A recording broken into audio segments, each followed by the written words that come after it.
Narcotics task force highly professional बंदे higher कीते ने, चाहे वो लॉ अफसर होण, चाहे वो फोरेंसिक दे होण, चाहे होर जांच दे अधिकारी होण, ते अपनी होणगे इन्हां दे। पंजाब सरकार में है नशे के खिलाफ जीरो टॉलरेंस। पंजाब सरकार का एक और कठोर कदम। शिकायत दर्ज करवाने के लिए मैसेज करें 9779100200 पर। नशे के खिलाफ हमारा साथ दें।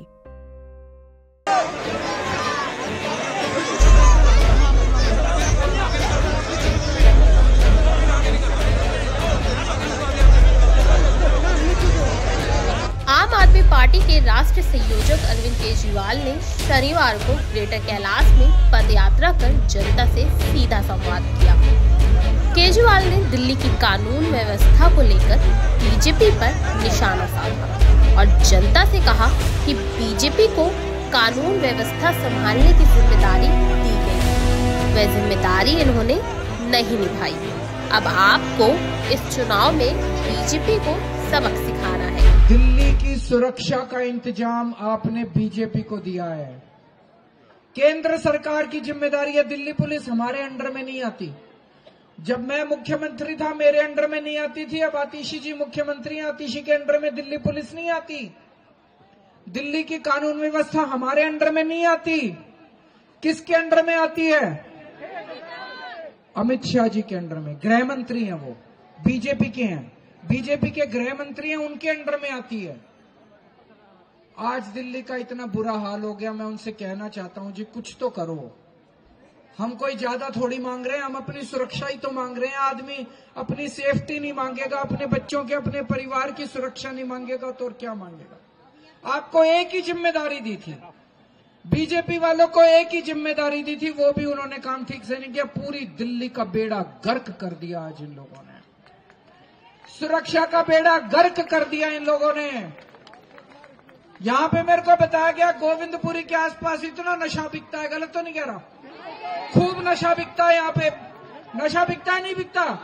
हर दो हमारे बच्चों को ही इन्होंने नशा बेचने में लगा दिया। बताओ, हमारे बच्चों को नौकरी तो नहीं दी, हमारे बच्चों को नशा बेचने में लगा दिया इन्होंने। कहां से आ रहा है इतना नशा बताओ? बिना पुलिस की मिली भगत के, बिना इन लोगों की मिली भगत के बिक सकता है नशा? नहीं बिक सकता। पूरी दिल्ली का इन्होंने बेड़ा गर्क कर दिया। अभी मेरे को कल मैं गया था पंचशील पार्क ग्रेटर कैलाश के पास। सबसे अमीर इलाका है दिल्ली का, बड़े बड़े लोग रहते हैं, बड़े अमीर अमीर करोड़पति अरबपति लोग रहते हैं वहां पे। वहां पे एक 64 साल के बुजुर्ग की चाकू से गोद गोद के हत्या कर दी रात को। इतने अमीर लोग भी सुरक्षित नहीं है दिल्ली के अंदर। अब नहीं चलेगा ये। हम सब लोगों को, दिल्ली के 2 करोड़ लोगों को उठ के आवाज उठानी पड़ेगी बीजेपी के खिलाफ कि हमें सुरक्षा चाहिए। चाहिए कि नहीं चाहिए सुरक्षा? सबसे पहले सुरक्षा चाहिए, बाकी सारी चीजें हो जाएंगी। हम सब मिलके, मैं आपके साथ हूं, हम दिल्ली को मिलके सुरक्षित बनाएंगे। बनाओगे मेरे साथ दिल्ली को सुरक्षित? हम केवल अमित शाह जी से ये चाहते हैं, अमित शाह जी गृह मंत्री होने के नाते दिल्ली की लॉ एंड ऑर्डर कानून व्यवस्था उनके अंडर में आती है। हम केवल उनसे चाहते हैं कि वो दिल्ली के लोगों को सुरक्षा प्रदान करें। हम किसी किस्म की राजनीति नहीं चाहते, बेसिक चीज चाह रहे हैं कि आपका जो काम है वो करिए। हमारे एमएलए हैं नरेश बालियान। नरेश बालियान को 35 से 40 बार एक गैंगस्टर की धमकियां आई पिछले साल। उन्होंने 5 बार पुलिस में कंप्लेन की, लिखित कंप्लेन की। उन्होंने कंप्लेन की कि मेरे को धमकियां आ रही हैं, मुझे बचाया जाए, मेरे परिवार को बचाया जाए। एक बार तो उसको कॉल करके गैंगस्टर ने कहा कि तेरा बेटा इस टाइम यहां पे है, अगर तू हमारी बात नहीं मानेगा तो तेरे बेटे के साथ क्या होगा तू देख लियो। वो बेचारा विक्टिम है हमारा एमएलए। कल उसे गिरफ्तार कर लिया गया। तो मैसेज क्या दिया जा रहा है कि अगर आपके ऊपर, आपके पास कोई धमकी आएगी, शूट आउट होगा, और अगर आपने कंप्लेन करने की हिम्मत की तो कल आपको ही गिरफ्तार कर लेंगे, आप ही के खिलाफ एक्शन लिया जाएगा, आप ही के ऊपर हमला हो सकता है। ये मैसेज ठीक नहीं है।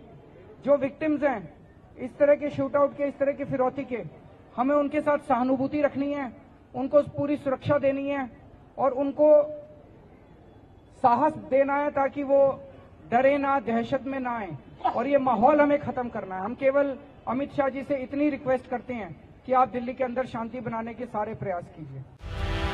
साथ ही केजरीवाल ने लोगों से ये भी कहा कि हमारी माताओं और बहनों के लिए बहुत बड़ी खुशखबरी है। दिल्ली की महिला के खाते में 1,000 रुपए हर महीने डलवाने वाली योजना हम जल्द ही पास करने वाले हैं। 18 साल से ऊपर जितनी भी महिलाएं हैं, हर महीने उनके अकाउंट में पैसा आया करेगा। वो योजना जल्द ही शुरू होने वाली है। सुनिए। एक और खुशखबरी देना चाहता हूं, बहुत जल्दी मैं देख रहा हूं बहुत सारी माँ बहनें आई हुई हैं, आपके लिए 1,000 रुपए आपके बैंक अकाउंट में भेजने का इंतजाम करने वाला हूं मैं।